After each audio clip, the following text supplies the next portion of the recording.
Fitz Cahall, thanks for being here. Oh, it's a pleasure to be here. It better be a pleasure. Oh, Sorry, I don't know why I lost my. It was so formal. It was that's so formal. fantastic. I Yes, know. I'm thrilled to be here, Brendan. First time we've ever done that. Um, can you tell people a little bit about who you are? About who I am.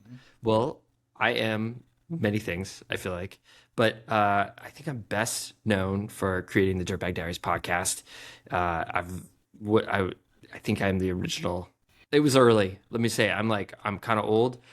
We started in 2007. There weren't that many podcasts, and we created a show about the outdoors and the lives lived there, and just wanted to do things differently than how the rest of the media at the time was covering the outdoors. So I just didn't give a shit about the sponsored athletes. Not that they're not good people, but I wasn't that interested in it. Like, there were so many powerful stories about people having powerful experiences, and it seemed like pretty silly to sort of be like, we can only tell a story about somebody unless they're sponsored by the North Face.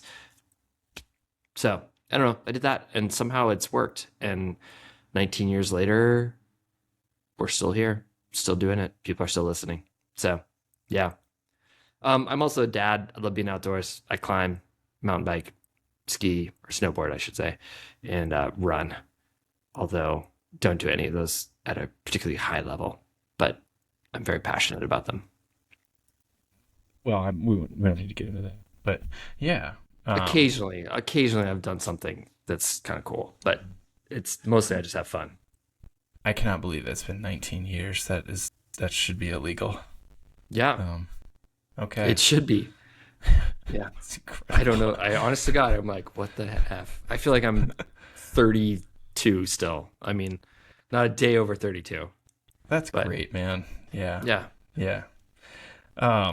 As you know, this show is called My Favorite Things, and I've asked you to send me a list of 5 of your favorite creative works throughout your life. So I'm just going to lead you through this This list. was a really hard task, by the way. I know. But I'm up for it. I was like, fine.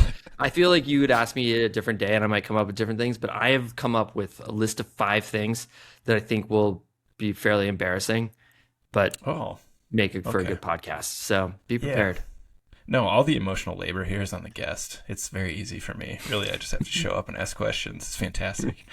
But we get to know you, and we get to know a little bit about, some of the pieces of art that have made a difference in your life. So, number 1, you wrote Public Enemy, Apocalypse 91, and Rage Against the Machine, which are 2 different things. You were very strict about this 5 thing, and that was the tough call. So I picked Public Enemy's seminal album, Apocalypse 91, and I think even in particular, there's like one song off of that album, which is By the Time I Get to Arizona. And I don't know, like I loved music was a huge part of my life as a teenager growing up. It was like how I escaped. It was like my happy place. Like I didn't necessarily like one genre over the other, but it was this like just super powerful part of my life where I created music, I listened to music, and I would say at least 6 to 7 hours of my day were either spent playing music or listening to music every single day. And so I had like a pretty wide variety of interests and tastes, but this album kind of like came into my world. I was, living in like very suburban Florida at the time, and it wasn't like I wasn't uncultured or like or anything like that, but it was like it was a weird place to live. Like, there were a lot of old people. You're kind of in this bubble. That's sort of the setting that I grew up in. It was pretty homogeneous, like just, yeah, I don't know how it was. And I think that I was always just like this really curious kid too. And my parents would be like, you have an overdeveloped sense of justice. They would always say that because I would kind of be that way. And so for me, like, dude, this like hip hop album, Public Enemy, ends up in my world. And I'm like, what the heck? And, Chuck D's kind of talking about the fact that at that moment in time, the state of Arizona, the governor and the legislature had basically said, we're not doing Martin Luther King Jr. Day. Like, it was wild to me. And it was like the world I grew up in, like, I certainly bumped into racism. Like that was like a part. Like I was Florida, like you would hear some of that, but a lot of it was like, well, like these problems are past us. Like, that was like, oh, those are the old ways or the old days, right? And growing up, like, one second, sorry, you're gonna have to cut this. There's a giant bus outside. Can you imagine that? How rude. Dude, that's fine. Freaking public transport. No. Anyway, so yeah, he's gonna leave it in anyway. Yeah, I just there was that moment that song came out, and it made me realize like I don't know, it was just like one of those things of like what is happening in this world, like, and that for me was this really incredible way of how media can open up someone's view of the world, right? That something like that can find a 12-year-old kid in suburban Florida and make them question their reality of like what's going on. And fortunately, it was like like my parents were not particularly political. They did not protest the Vietnam War. Like my mom famously turned down going to Woodstock. Like they were not kind of that. It just wasn't something. That idea of sort of like activism was just like not a part of our world. And I think that album, like it just all hit at this crazy time. And I mean, I really felt some of those things where I was like, there's this really strange thing where everyone wants to sort of say like, it's all okay. But then you would sort of get these appearances of being like, it is not okay for everyone. And I mean, I have this like, and I said this would be embarrassing, but like, I have this very clear memory of like when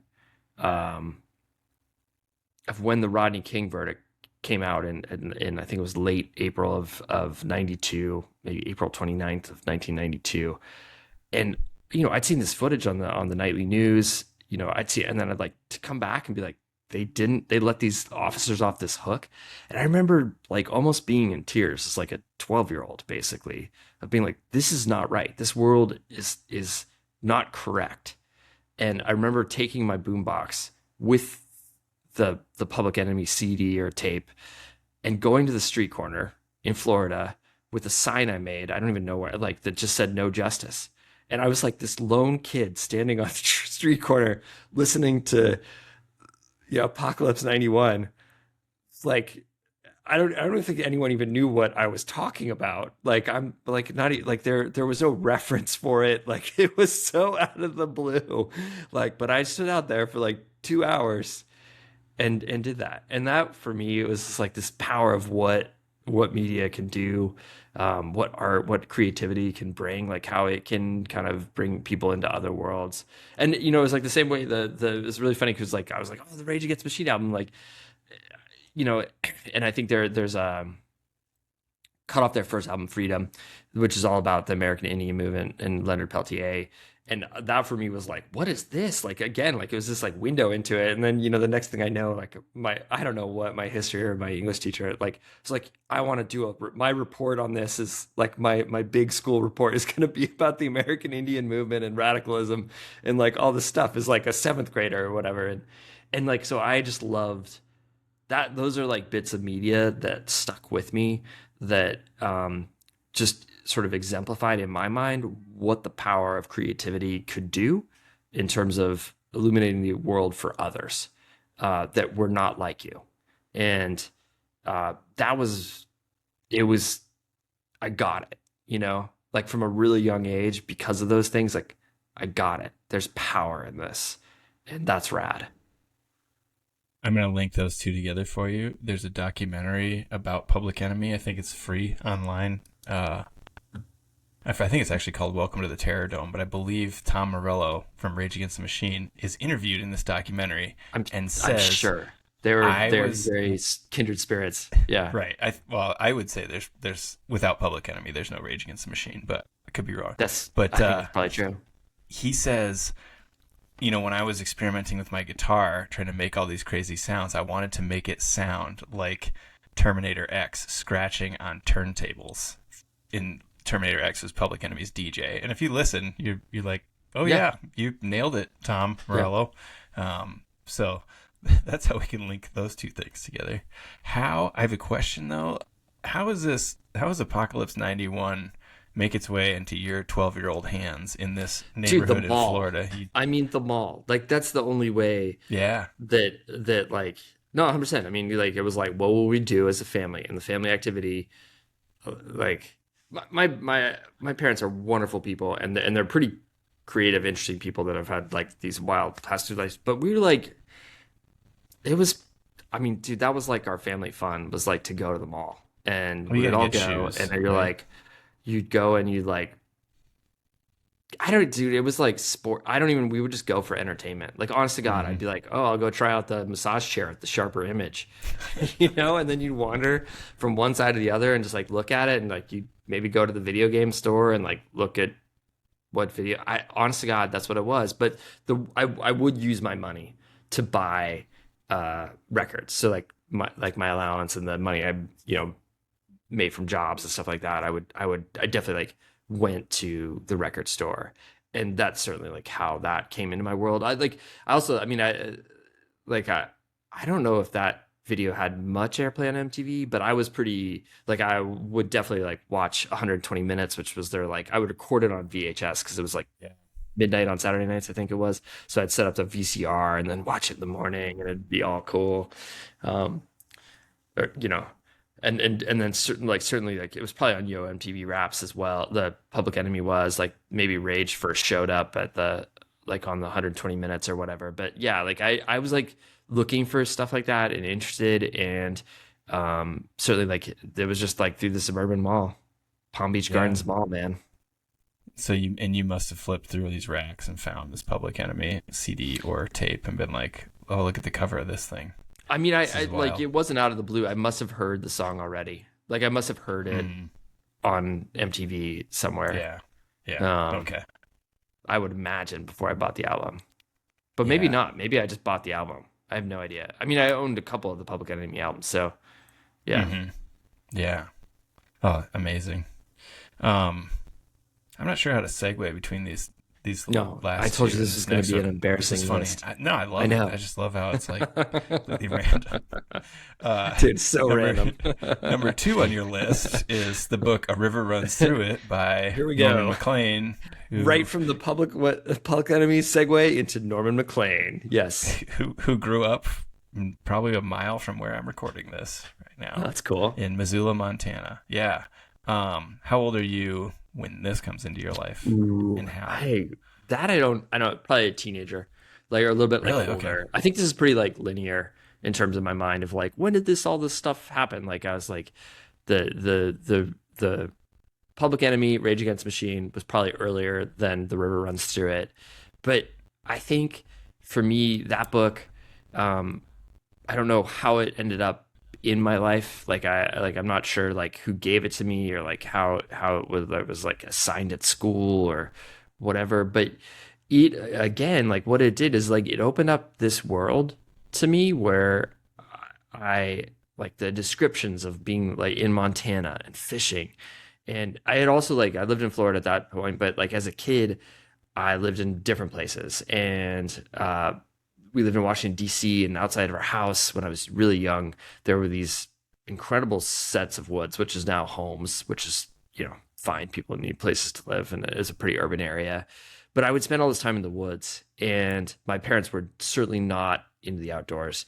But I just like, I loved being outside. Like, I have these like really clear memories as a kid, that like the hillside behind my grandparents' home, like my other grandparents like lived in rural Pennsylvania, and there was like a stream next to them, and just like these really powerful moments. And this was the first time when I read River Runs Through It, and these descriptions of like the fishing and the being outdoors.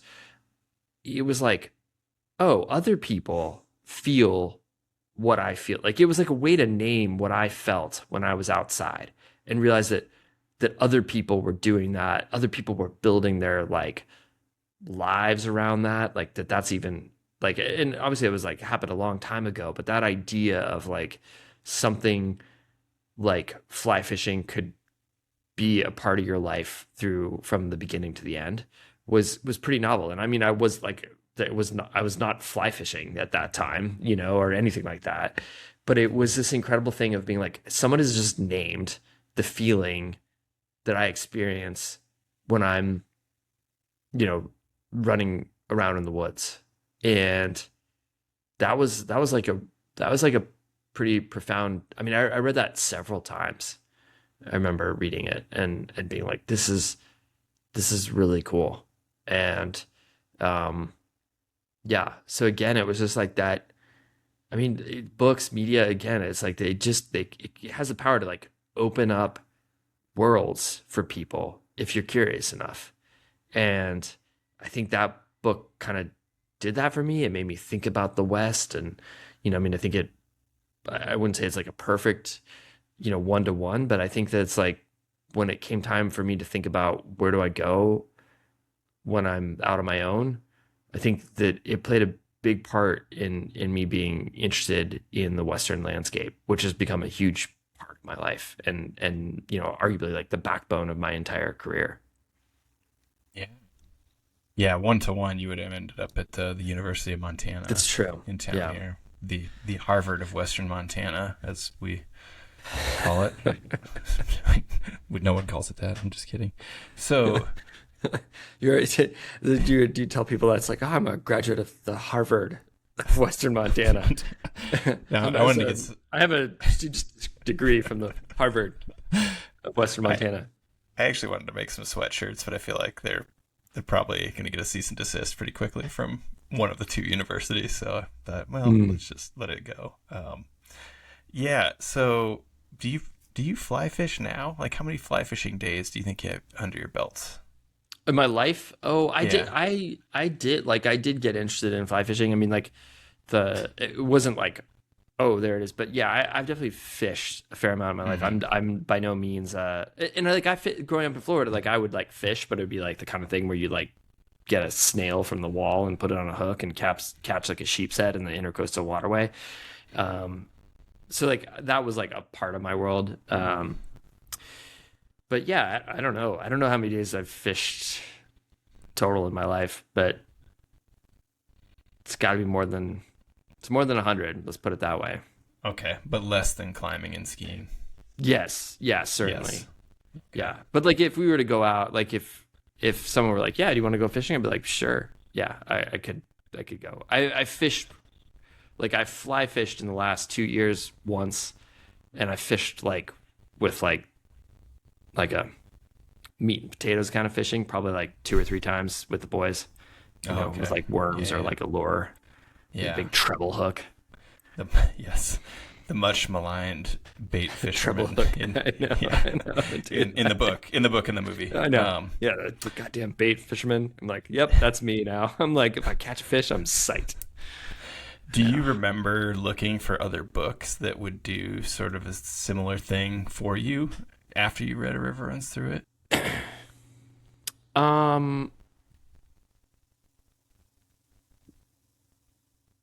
Yeah, I do. It's really interesting though, because like I think when that book came out, there weren't actually that many books like it.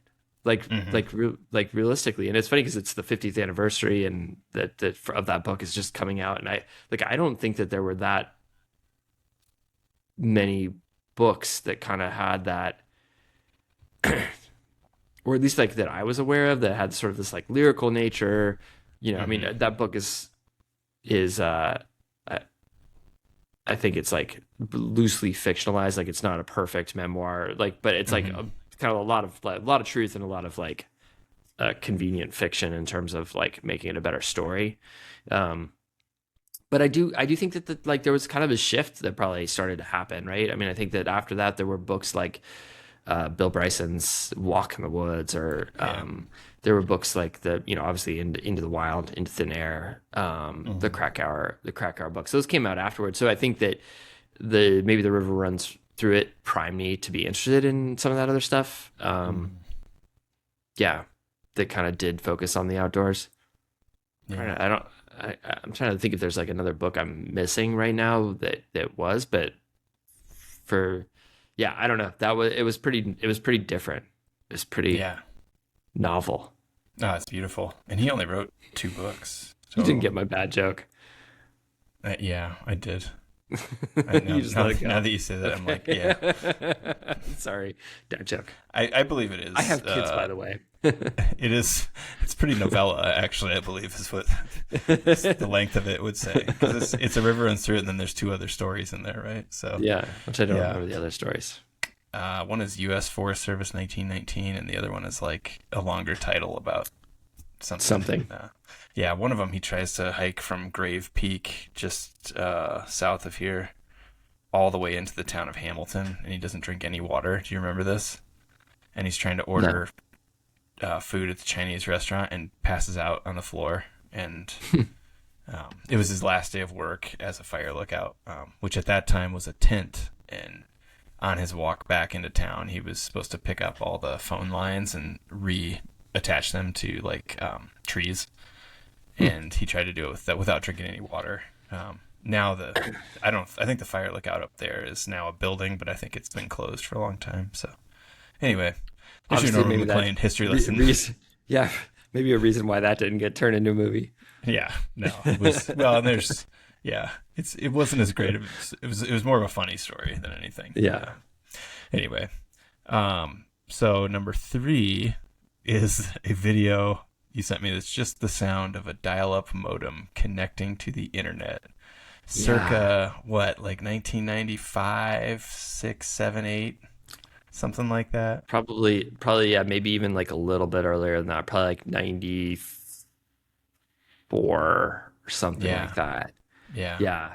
Dude, I just remember being like, what is this? Like, I think it was like, first it was like hooked up to like our library at our school, I think, or like like there was like one computer, maybe 2 computers, and it was like Prodigy, I think it would have been, was like the sort of gateway, and you're like, wait, what is this? And then we got it at home.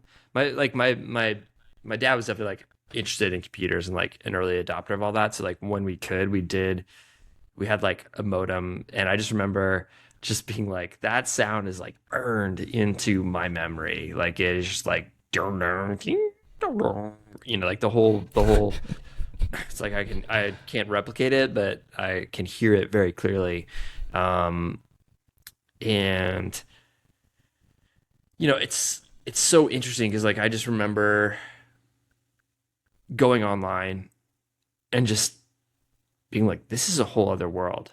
And that's you know, like you and I are of the age of like, we're like kind of a unique sort of small like sub generation of, we remember life before the internet, you know, and yeah, there's like older people that are like that too. I get it, but it's like we both grew up with a world without it, and we started to grow up with a world in it, and like it's like a pretty interesting thing where essentially we're almost the same age as the internet, and we've gone through that. But at that moment in time, like as a teenager, of being like, what, this is like, you know, I mean, like once you're out of school, it's at home. You're just like, I can like find this like weird recording, like it just had all the things, but at a really small level of things you could be interested in as a teenager, right? It was, I mean, to be blunt, you could buy drugs on it. You could, you know, like obviously look at dirty pictures, but beyond that, it was like rad. You could also download some bootleg like show from somewhere, or connect with other people, or do, you know, just like, it was like, oh, this is a whole world out there. And I think that it wasn't like I was like, I wasn't into coding or anything like that, but it just for me was one of those things where those things were like super related, where I could kind of see this like more people are going to think this is cool. Like this isn't just for nerds. This is something that like will change everything we're doing. Can you hear that terrible sound? I've got like all sorts of great sounds for you today. You should leave them all in. Fine. Is it like it's like a garbage truck? I don't know what it was, motorcycle or something. Anyway, back to it. Yeah, I like sometimes I wonder if like things had just paused at a certain level of progress, as far as like if video only got so good, if like where would we be now, as opposed to just being like, I think before then there was no like At the time you and I grew up, it was like waiting for an image to load. You probably remember this on a dial-up. Oh my It's God, like, boop, forever, it would take forever. it would take seconds, maybe Yeah, up to a minute sometimes. And like, so and that was like the thing is like you had to be a bored teenager because you had to be super patient to like yeah, deal with any of it, right? Like even to yep. just be on like a message board would be like, oh, it's gonna take like 30 seconds for a bunch of text to load here. Like it was nuts, and you had to have spare time, you had to have free time in order to like actually participate in it. And now it's wild to me because like it's if something lags for a second, I'm like, oh, screw this, like I'm out, you know. And you're like, I just I remember like seeing some of like the first video online and having to be so patient, you know, for like an Oh yeah. 8 second clip or something like that, or like a 30 second clip, and be like, come on, man. Oh, and it would like have them be like, "Brr," and you have to like refresh it. But it was like that novel, even though I could go like turn a TV on and be like, there's a moving image. It was something about the fact that the moving image came over the computer where I was like, Hmm. that's wild. That's crazy. And I dug it. And I knew in like in college, I was like already starting to like work on stuff online. Like I was like, oh, this is pretty neat. I was working, you know, as a writer, doing print stuff as well, but certainly like yeah. I mean, even in like high school, I think I was like finding like poetry stuff to like participate in, or like there'd be like weird online poetry competitions. I mean, please do not no one search any of that for me, please, because I don't want to see any of whatever I wrote as a Is it teenager. possible it's even still But on there? I don't Like, think I yeah. don't think so. I think it's like so random. But like that was the kind of thing where you're like, I mean, I was like maybe a little bit of a weird kid, right? Like I spent a lot of time by myself. Let's put it that way. And so to be like, there's other people writing poetry online was kind of an awesome thing to me. So I'm going with the sound of the 1990s dial-up modem. And Yeah. holy So shit, when you got to college and there was like lightning fast internet, like, you know, I went to the University of Washington too, so it was like super cutting edge. The, you know, the Gates, there was a building named the Gates building. You know, they were like, yes, we'll make this awesome. You're like, this freaking rocks. yeah, yeah, yeah. So how did this? Was it? I feel like knowing you a little bit, you are a pretty early adopter and very curious about emerging technologies. Mm. And is this your first experience with that, where you're like, this is new, and I am Yeah. like able to discover it Yeah, yeah. or able to I explore it in that way? Yeah. I 100%. That is like 100% my yes. Like where you got the feeling that it was like kind of busted, didn't work that well, but it was like gonna change the world.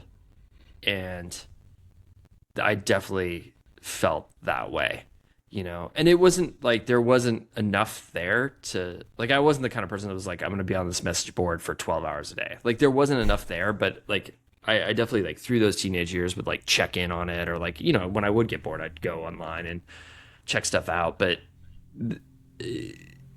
yeah, yeah, it totally kind of turned me on to that idea that um there was like pretty like when you kind of like looked a little further, there was pretty cool things going on in this world. Or like when you didn't just do everything else that like everyone else was doing, sometimes you would find things that were pretty cool. So certainly like in terms of something that was like emerging in our culture, yeah, I was like way into it. And that for me, like in a lot of ways is like what the outdoors and like what climbing was too. Cause like when I started climbing, you know, certainly it wasn't like fringe the way it was in the 1970s or the 1960s, but it felt very radically different.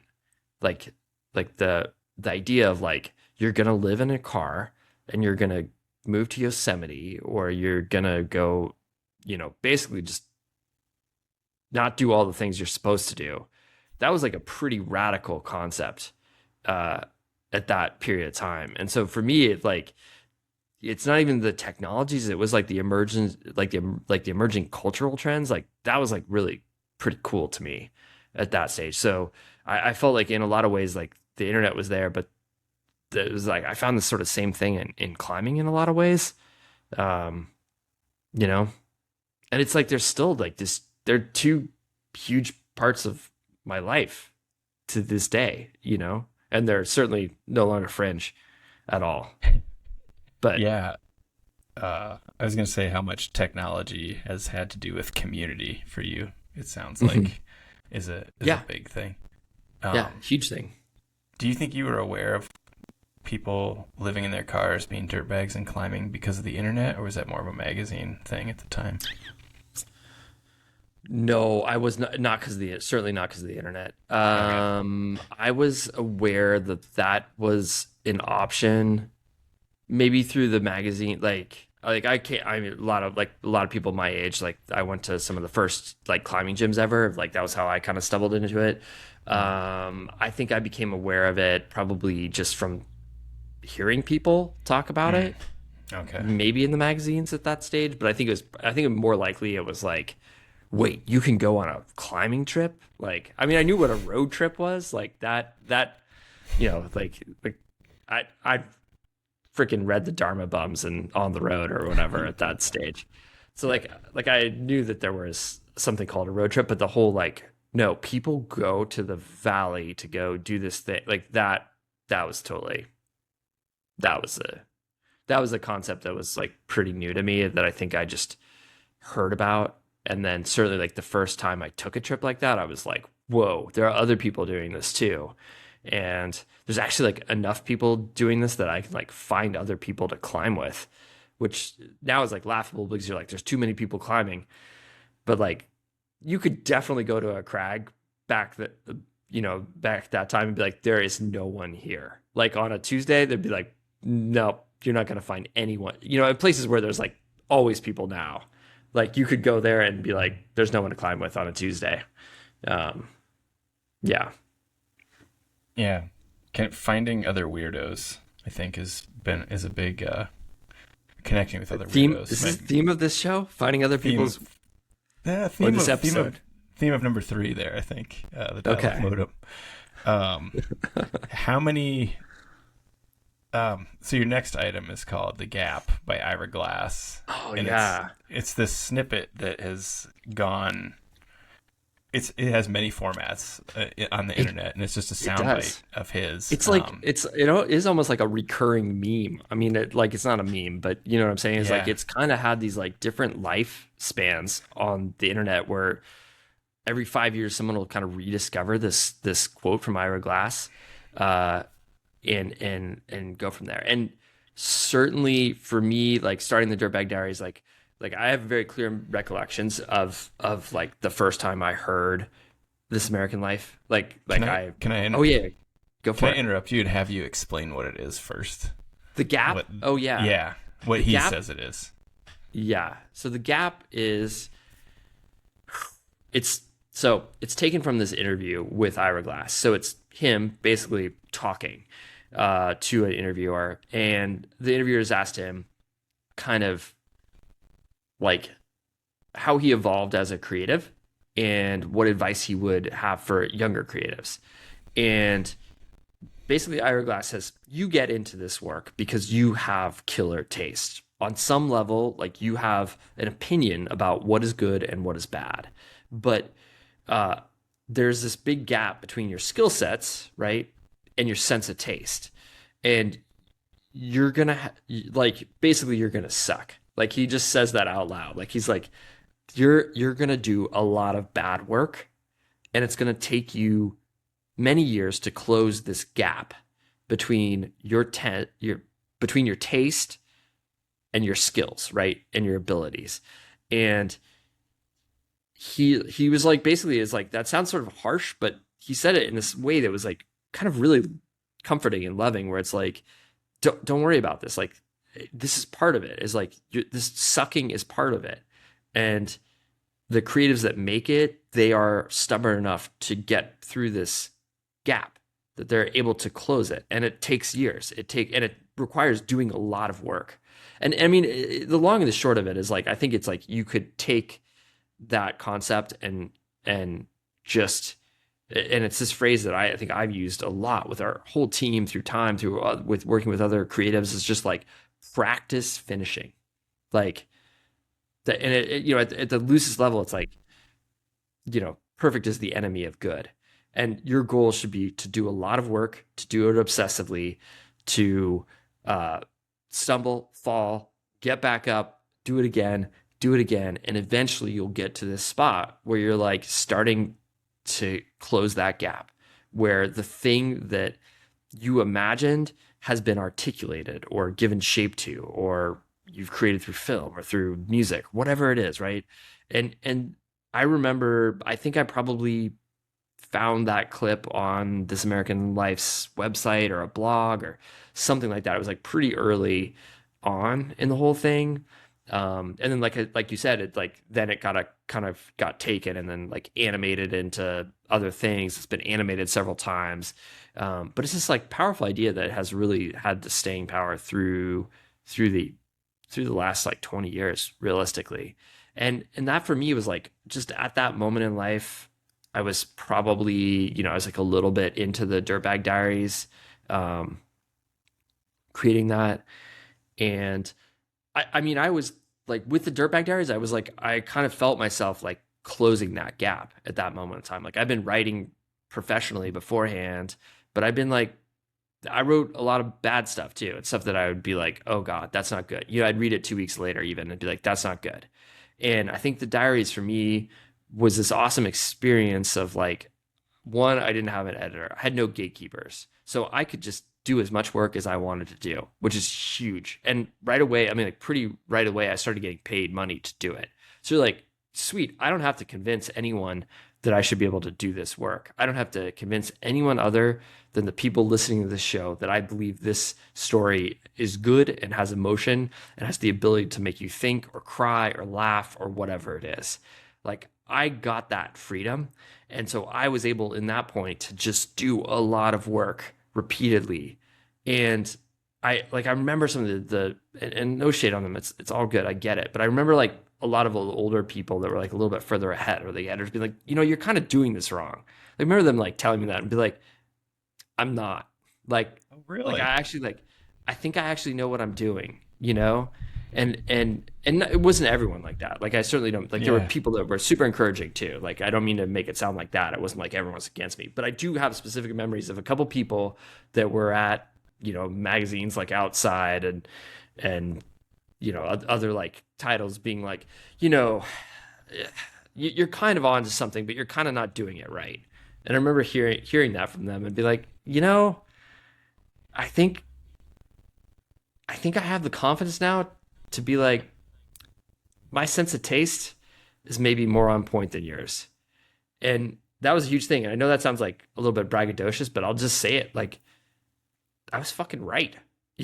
Like, I was like right about this, is like, the thing I was doing mattered to people, and it maybe mattered in a way that to people more than their magazine did. And like, that was pretty cool. And I think I just challenged some of the assumptions of the day because it like aligned with this vision that I had. And then I had this like really luck, it was like, I applied hard work. I have some small modicum of talent, but like, I was lucky. I was like in the right place at the right time to basically like follow this vision and to be able to like make money doing it. Because if I'd been any earlier, I wouldn't have been able to make any money. And if I'd been later, there would have been other people.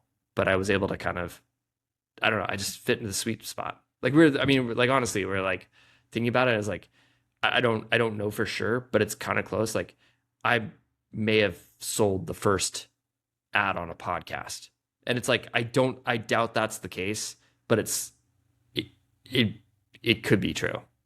So like, it's like, maybe. That's when I started. So sorry, everyone. maybe the first ad on an outdoor skip podcast. Button, skip button, right? skip button. No. Well, and like, I think some of that, or I guess I would ask, like, were people who were, sort of discouraging you, looking at it from a perspective? They weren't I wouldn't even say that like, you need to stop this. This is a bad idea. It was kind of like they wanted to be like, let me tell you how to do this better. Like, that was like, that's what I got. I got a lot of that in the beginning, I you know? think like to me that it makes me think of like music executives, looking at Ian MacKaye, like making his own record label to put out, Minor Threat and Fugazi records and Yeah. doing everything himself, and them probably being like, well, the sound quality is not that good, and these songs don't have a pop hook at all. This is not going to go anywhere. And like the Yeah. ethos of punk DIY, in sort of your just saying, I think I'm just going to do this, and it'll find the right people, and that may Yeah. not make sense to somebody who has a big publication where they have to pay 20, 30 salaries or whatever. Yeah. But it makes sense No. to connect with people and tell stories. Yeah, totally. And it like it's so interesting on that front because like the like that do-it-yourself nature, that's sort of like creativity is like a weed that grows in the sidewalk crack. Like that shit can grow anywhere, and it like finds a way to find the sunlight. And that is like I think what real creativity is actually is quite a bit like that. It is pernicious. It is unstoppable. It will like figure a way to grow, and it doesn't necessarily like it may not be admired by many, but it'll figure like a way. It'll figure out how to grow. And I think that is like that was also that was what attracted me to the internet, is it had that do-it-yourself quality back in the day too as well. I think that's what connected me to climbing. It had that the do-it-yourself mode, and it was just like all of it. It just like all it's that's the cool part about it, is like when you feel that, when you have that in your life, it is relentless. Like there is a will for that to get out into the world, even if it's done in situations which are maybe not hospitable, but it figures a way out. Yeah. And that is cool. Where would you say you are on the taste gap nowadays? Like, have you closed it some? Like, can you ever completely close it, Or does your taste keep changing? I don't think, no, I don't think you can I don't think you can fully close it. There are, I am like notoriously, I don't love revisiting work that I've done in the past. Like it just produces emotions in me a lot of times, and they're oftentimes the emotions I don't love. But I do revisit things, and I will be like, oh, that's good. Not everything I make, for sure. But I think I still just keep that mantra of being like, I'm gonna practice finishing, and there's more stuff I want to do, and there's stuff that I'm intimidated by, and I know I'm intimidated by it because I haven't closed that gap. Like the things that's like, oh, that's gonna be a growing experience, or that's not gonna be easy. And so I know there's still like there's projects that I'm like, this is either gonna take me like having to like reorganize my life to make that happen, which is scary, or it's gonna be challenging, which is scary, or it's like just so unknown whether anyone will even find it, which is also scary, which is like to me is scary now at this point in my life, where I'm like, oh, I want an audience, I don't want to be the random blade of grass busting up through the sidewalk all the time. Like there is a side of me that cares about the audience. And I mean it in like less of like, I need the attention. I mean it in the sense of being like, my expectation is if I make something, someone's going to feel it or hear it or read it or whatever it is. And I don't like it when it doesn't work. It's like you want potential connections with people. Yeah. Yeah. Yeah. Okay. Number 5, one of the most famous bears, books about bears. Yeah. In the world, Winnie the Pooh by A.A. Milne. Yeah. This is a children's book. What makes this number 5 on your list as opposed to all the other children's books you probably have read your kids over the past? Yeah. Well, I think it's like there's this. I don't know if you or anyone listening has ever had a chance to like read those books out loud to a kid. But they were for a while, they were kind of like the staple in our household for both my boys. And they're kind of they're kind of there's a lot of like this weird gobbledygook in those books. Like the actual syntax and structure of them is kind of like really strange and really bizarre. And you have to perform them.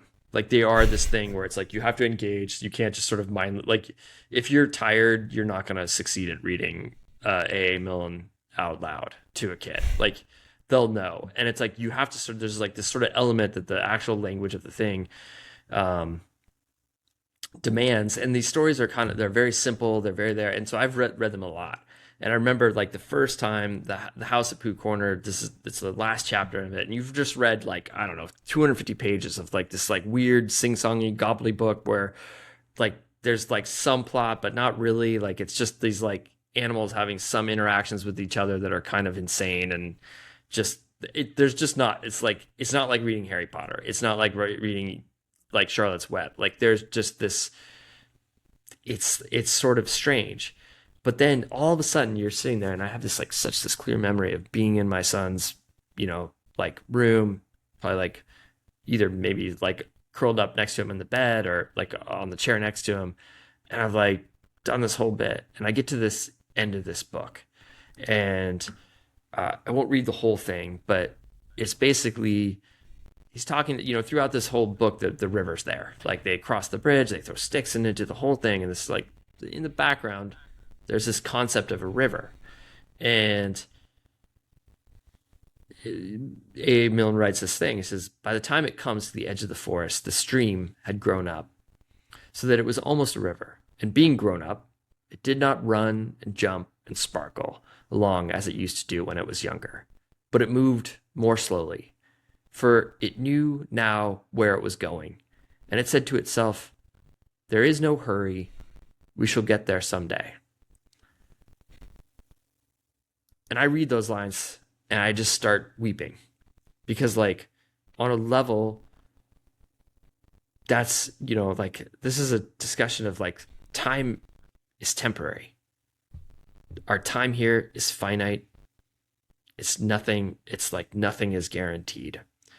And I think in that moment in my life, like I was juggling a lot of things, especially with my career. Like there was like, I had a lot of success, and there was like, what direction do you go? What do you care about? Right? Do you care about money? Do you care about fame? Right? Popularity? Like, what is it? And at that moment, like I would say that I had this instinct of like a lot of what was happening was carrying me farther and farther away from home. And those were good things. But it was like, is that what I'm after? Like at the root of it, like my creativity, my career, my pathway, like it needs to work for this greater idea of a destination, of like what I wanted it to be, versus wanting like other people wanting it for me, if that makes sense. And I think sometimes there's there's one person I interact on business stuff with, and I always sort of start our conversations with, and I'm like, I apologize for the lack of ambition. Like at this stage of my life, like I'll be like, I don't really like, I'm sorry. Like I know I should be more ambitious than this. Like this would be better, but like I know how to I'm capable of seeing how one might, do these things to become, more well known or do whatever. It's just like, I don't really care. And I think that this book, that moment in that book, kind of reached back to this moment of being like, I have this like finite amount of time with my people, right? And I just knew that I had to make a change, that I shouldn't be gone 6 months out of the year, that I needed to be closer to this experience that I had with Becca, my wife, the love of my life, my two boys as they were growing, with my community, with my friends. And I didn't want to be famous. I didn't care about being rich. I didn't need to be in demand all the time. I needed to be a dad, and I needed to be me, and I needed to spend time outside, and I needed to spend time with the people I cared about the most. And that kind of meant I wouldn't have the dopest Instagram feed, or I wouldn't, be hosting a show on a streamer or whatever, right? It's like, I think that moment for me, that book, that piece of media, it defined my why. And that is one of the most important things we can do as humans, is define that why. I remember that was like this really clear. I ran the Chuck and Nut 50K. You're a runner too, you know that. And like I like run a little bit. Like I love running. I've run kind of my whole life.